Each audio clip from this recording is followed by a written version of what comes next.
तो मैं हुई वाले सिंह और आप देख रहे हैं भोजीवुड ऑफिशियल चैनल। और आज हम बात करेंगे पवन भैया की 2021 में आने वाली 4 बड़ी फिल्मों के पहले एपिसोड के बारे में। तो सबसे पहले जो फिल्म है, जिस फिल्म का लिस्ट लेकर आए हैं, उस फिल्म का नाम है कैसे हो जाला प्यार। इस फिल्म में आप लोगों को पावर स्टार पवन भैया और काजल राघवानी की जोड़ी देखने को मिलेगी। और इस फिल्म का शूटिंग पूरी तरीके से कंप्लीट कर लिया गया है और ये फिल्म 2022 में आप लोगों को देखने को मिलेगी।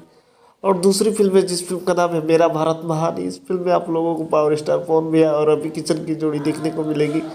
और इस फिल्म की भी शूटिंग पूरी तरीके से कंप्लीट कर ली गई है और इस फिल्म का ट्रेलर और फिल्म आप लोगों को जनवरी महीने में देख में जिस फिल्म का नाम है जिगर के टुकड़ा। इस फिल्म में आप लोगों को नजर आएंगे पावर स्टार पवन भैया और गुंजन सिंह की जोड़ी देखने को मिलेगी। अभी इस फिल्म में हीरोइन का खुलासा नहीं किया गया कि कौन सी हीरोइन आएंगी, लेकिन इस फिल्म में आप लोगों को लीड रोल में नजर आएंगे गुंजन सिंह और पावर स्टार पवन भैया। आखिरी फिल्म है जिस फिल्म का नाम है साइको सैया। इस फिल्म में आप लोगों को रितेश पांडे और पावर स्टार पवन भैया की जोड़ी देखने को मिलेगी। और हीरोइन में बात करें तो इसमें डिम्पल सिंह भी नजर आएंगी। और इस फिल्म की शूटिंग भी 2022 में स्टार्ट की जाएगी। और आप लोगों को पावर स्टार पवन भैया की 2022 में आने वाली 4 बड़ी फिल्मों का न्यूज़ कैसा लगा, कमेंट करके बताइएगा। और कमेंट करके बताइएगा कि इसका दूसरा पार्ट आप लोगों के बीच चाहिए कि नहीं चाहिए।